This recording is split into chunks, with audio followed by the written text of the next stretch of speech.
Now, there's a reason you hated Vicky growing up, and that's because this psychopathic lunatic did things like this. Oh, don't worry, Twerpy. I brought all kinds of fun things for us to do together. Really? Nope. These are my shoes that need to be shined. These are my clothes that need to be washed. And this is my homework that needs to be done. And this is my butt, which will be in that chair while I watch you do it all! Imagine being such a terror that you are the literal reason the universe decides to give someone fairy godparents. We hired Vicky to babysit. And that's why this video is going to be so satisfying. We're going through every moment in the series where she got a healthy dose of karma. This one's particularly satisfying because Timmy and Vicky's relationship gets turned on its head. After getting screwed over by his parents for what has to be the millionth time, Timmy is stuck getting babysat by our red-headed terrorist. Instead of babysitting, this is more like him being a slave because she wants him to do all of her laundry and her homework. With the amount that she brought over, you've got to wonder if she was gathering it all during the week just to torment the kid. Hi, I'm Timmy Turner, and I cheated on my math test. I'll get to work. He heads up to his room to complain to Cosmo and Wanda about how terrible she is. And Wanda makes a pretty good point, saying that's what babysitters do. So Timmy has a bright idea. I wish I could be Vicky's babysitter.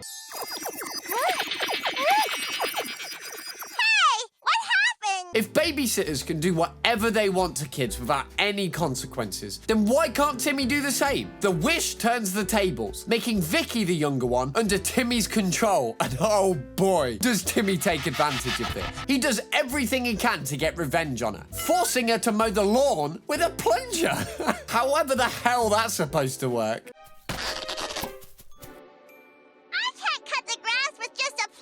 But it gets even better. How about she gets a mop thrown on her face like Timmy does here, followed by some good old-fashioned blackmailing on our 6-year-old Vicky. Hi, I'm Vicky, and I stole from my mom's purse. Ah, and... Gonna help Vicky water the plants? Something like that. Now you know what it feels like, Icky Vicky. This is what you've been doing since Timmy's birth, and now he gives you a taste of your own medicine. I don't know about you guys, but I can watch Vicky being humiliated for days. Timmy, you came back for me! Wow, editor, chill. That's not what I meant. This is just a cartoon. Jeez. Anyway, after a while of making Vicky miserable, Timmy doesn't feel the joy he thought he'd feel from all this. The whole time, he's just been making a kid miserable for seemingly no reason, which makes this whole situation quite sad instead of satisfying, right? No, wrong. Timmy got to be in her position for just one day, and he's already guilty. That's odd. What? I thought this would be hilarious. Why isn't it hilarious? But Vicky does this on a daily basis and seems to have no problem with her behaviour at all. This is even more proof that Vicky is literally the devil. But what if Vicky wasn't so icky? Would it still be satisfying? In the season 4 episode, Vicky loses her icky, it's the usual chaos with Vicky babysitting our buck-toothed protagonist. Except this time, she must have one hell of a stick up her ass because she literally wants to kill Timmy. It's just chores, right? How bad can it be? Faced with literal death outside his bedroom door, Timmy desperately wishes for Vicky to be nice to him for once. And I kid you not, a f***ing bug crawls out of her ass, making her an actual decent person.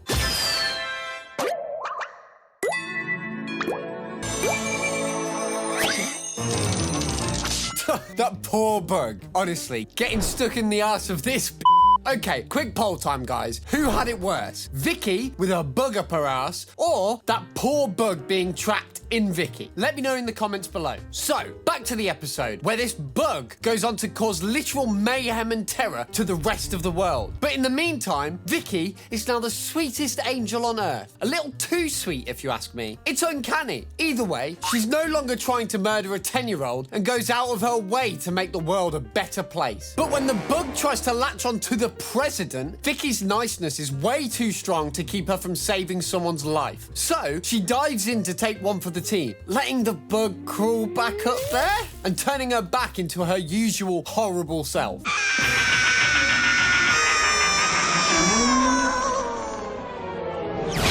Despite saving the president from a life of being the meanest person on Earth, she's carted away like a criminal for disrupting an important event. You know, it kind of makes you wonder if Vicky's true personality is actually that incredibly sweet young girl, and if she would have actually been a normal person had the evil bug not found its way to her. Whatever. I just love watching evil people get checked every chance I get. I can't be the only one, right? Get off me! Anyways, Karma has something even worse in mind for Vicky in this next scene. While babysitting Timmy, Vicky destroys the Turner household and blames everything on Timmy. All right, I'll put on some underwear. And she did it fast too, because the Turner parents were barely gone for a second. She really wants this kid to suffer. Because his parents are absolute morons, they believe Vicky's story. And as punishment, the next time Timmy will be babysat will be at Vicky's house. That sounds like a fate worse than death, especially considering that her house has a literal storm cloud above it, which is how Timmy finds it in the first place. Yep, this is Vicky's house, all right. After getting there, Timmy is once again turned into a slave as Vicky orders him to clean the place up before her parents get home. She's got the kid in a maid dress and everything to really complete the servant look. After doing all that, did she really think that Timmy would just quietly go along and clean the house for her? Hell no. He decides to get payback, trashing her house worse than she has ever trashed his. Revenge. By the time he's done, Vicky comes back to the war zone that used to be her house. However, like the evil mastermind that she is, she immediately comes up with a plan to blame this all on Timmy. My parents will be home any minute. I'm so dead. Before she can pin this on the kid, though, Timmy gets Cosmo and Wanda to wish the house back to normal, putting Vicky in a weird spot. She was going to get a ton of money from babysitting the oh-so-horrible Timmy. But now that his bad seediness seems to have been cured, she loses money from the Turner parents and her multiple sponsors. No! My money! My other money! Come back! Vicky chasing her hopes and dreams down the highway warms the cockles of my heart more than her multiple flamethrowers. But you know Vicky, she always has a plan B to make money off the torture and suffering of innocent kids. In the episode Microphony, Vicky launches a babysitting ad on the radio to trick parents into abandoning their kids over the summer so she can babysit them. The Bob and Bob Show is brought to you by Vicky's Babysitting Service. What? It goes a little too well for her, and she ends up with a small workforce of depressed kids to torture. Timmy's plan to counter this is to take over the radio waves as a new radio host called Double T. Get it? Timmy Turner. Double T. Hello, Dimmsdale, it's me. Double T in the morning, and I'm not a 10-year-old boy. See? The plan works, and all the parents take their money and their kids back from the red-headed tyrant. Pause for a moment, though. Why the heck is it so easy to trick parents in this town as a radio host? Maybe I should move this YouTube channel into a podcast. No, I have no need for tricking parents. Timmy's plan goes perfectly, and Vicky is left completely bankrupt without the dumbass parents to fund her summer vacation. That is, until Cosmo is dumb enough to accidentally lead her to Timmy's radio station, revealing that he was Double T this entire time. Cosmo would be dumb enough to come straight here with Vicky following him, do you? Actually, yes. Hey! Vicky takes advantage of this and uses Timmy's magic microphone to pretend to be Double T and call all of the parents in Dimmsdale morons. Not too long after that, an angry mob forms outside Timmy's radio station, determined to take down Double T. Timmy has no choice but to confess that he was the one behind the voice. But that person who called everyone a moron was actually Vicky. And apparently, calling people morons on live radio is an illegal act for some reason. So the literal Federal Communications Commission comes over to take Vicky away for her crimes against humanity. You can't say moron on the radio. You can only say it on television. I'm I'm not gonna lie, that ending was totally bizarre, but I can't argue with the results. Vicky is gonna rot in a prison cell for the rest of her summer vacation, and that's good enough for me. So now Vicky is a criminal, no surprise there. But what happens when a criminal has to be nice? In Frenemy Mine, Vicky humiliates Timmy during a slow-moving construction equipment parade by covering him in a tarp and feathers. Her plan completely backfires on her when the tarp sticks to her on the street, right in the path of a steamroller. You tarred yourself to the street, and here comes the steamroller. Timmy, sadly, has to save her life. But from the way she acts afterwards, you'd think he just ruined her life. Because she's part of an evil group of child-tormenting babysitters that are not pleased by the fact that she was saved by a kid. You have been summoned before this council because you allowed a twerp to save you, thus making us look weak and foolish. Okay. I know Vicky is evil and all, but joining a group for evil babysitters is downright sickening. What do they even do when they have meetings? Eat tea and biscuits while talking about sword sharpness? Anywho, they kick her out of the group, and Vicky is left broken by the fact that she has lost her only friend. It's not surprising that it's her only friend. Sorry, mate, if those were your friends, then Timmy did you a favour. Speaking of Timmy and favours, the little buck-toothed kid reminds Vicky that the only reason she's alive to bitch and whine about having no friends is because of him. Well, you're the one who saved you from certain death by steamroller? See, that was friendly. There's only one problem with this. Now that she has no friends, Vicky takes Timmy as her replacement friend, getting way too cozy with him for any of our likings. So Timmy has to turn her back to normal. And to do that, he messes with her in every way he possibly can. From tearing her favourite poster, to dumping her with trash, and even putting her life in danger again by slamming her with a wrecking ball.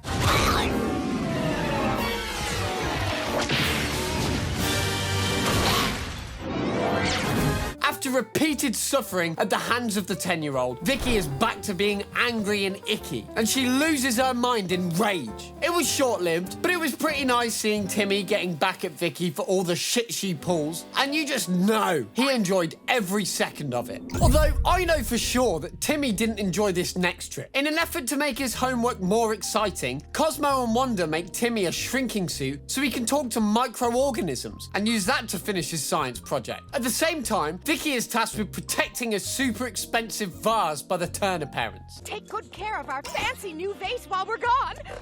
Oh, and Timmy too. Keep an eye on him.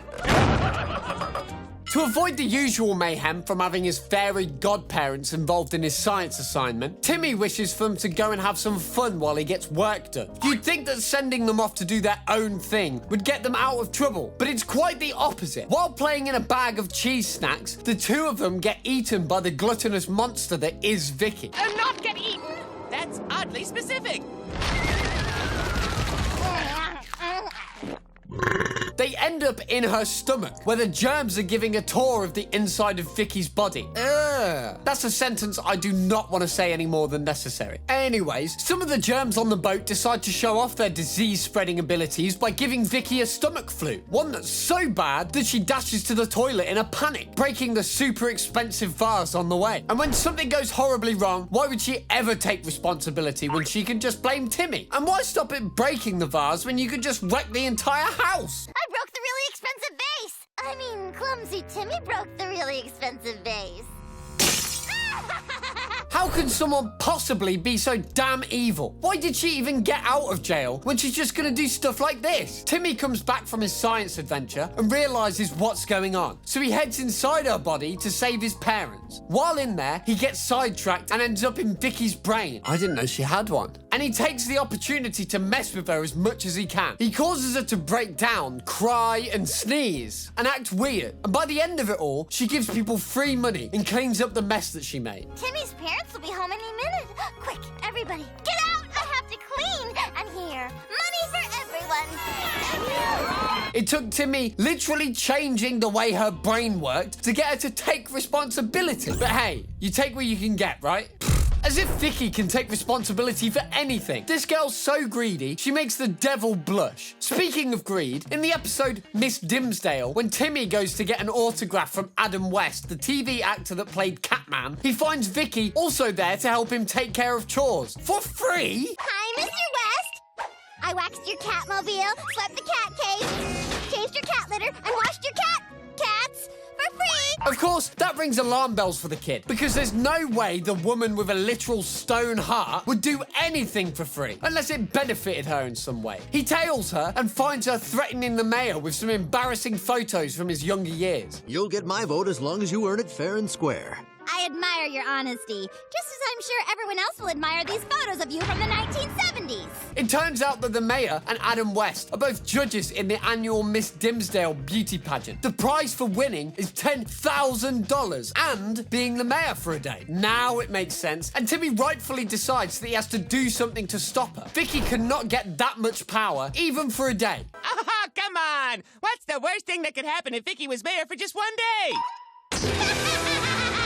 He wishes for himself to be one of the judges for the pageant in hopes of reducing Vicky's chances of winning somehow. But of course, being one of the judges means that he's now a target for her cheating antics. And although she can't bribe him like the other judges, she can threaten him. Vicky can't bribe me. How about a threat?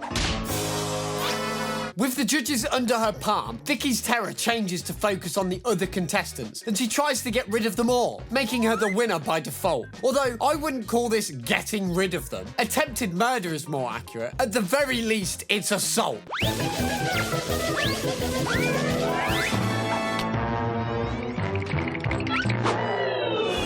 Her plan works somehow, and it really looks like Vicky is going to win this competition with all of her evil antics. I guess there's no one that can stop her. Wait a minute. Is that Mr. Turner in a dress? It's not like there's anybody else here in a dress. Guess again! I guess that works. I don't really care though, because Vicky loses the competition as a result, and the other contestants that she nearly killed come back to finish her off, watching her get absolutely demolished by a group of angry pageant contestants after losing to a man in a dress. Chef's kiss. That's good enough for me. Now, we've seen Vicky get calmer in bits and pieces throughout the series, but what we haven't seen is the one thing that would truly make everything worth it. The moment where Timmy's parents finally see Vicky for what she really is. A red-headed, evil little witch. So let's fix that, shall we? In the movie Channel Chasers, after Vicky frames Timmy for absolutely destroying the house, his nitwit parents still believe her over their own son.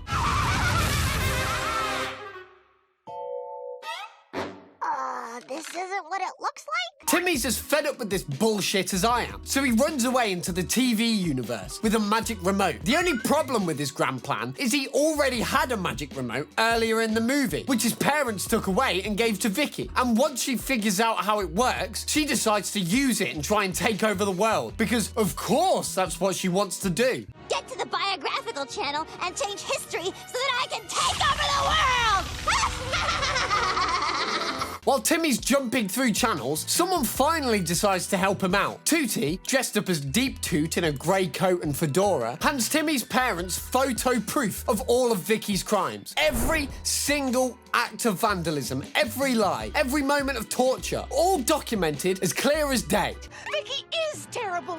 Oh, Deep Toot, how can we ever thank you? With so much evidence against her, even Timmy's dumb parents can't deny the truth right in front of them. Vicky tries to weasel her way out of it by blaming television, but there's no way she's getting out of this one without consequences. Nice try. What do you take us for, idiots? Yes? Vicky, you're fired. Then comes the most satisfying sentence ever said in this series. Vicky, you're fired. I don't know what just... Anyway, watching our red-headed terror squirm as she realised she's finally been caught after years of tormenting Timmy warms my cold British heart more than anything else in this entire list. This is it. This is the moment we've all been waiting for since episode 1. It brings a tear to my eye. Oh. And then Timmy ends up wishing that everyone forgets this ever happened, which then means Vicky gets her job back and everything's reset to normal. Why? Well, because without Vicky making him miserable, he would lose Cosmo and Wanda forever. I'm not gonna lie, I bursted out laughing at that part, but hey, at least we got to see the satisfying moment instead of just imagining it, and that's gonna have to be good enough for me. Oh, and by the way, if you've got any idea who should get the Karma Hammer next, leave a comment down below. Trust me, I do read them. And while you give me your suggestion, make sure to leave a like on the video and subscribe to the channel. I'm currently binge watching 5 cartoon classics, so you know I'm gonna have something to say about it soon. Take care of yourselves. I'm gonna go put on another cup of tea while I watch these cartoons. If you hear screaming, it's either me or the kettle. It's a 50-50 split. Cheerio!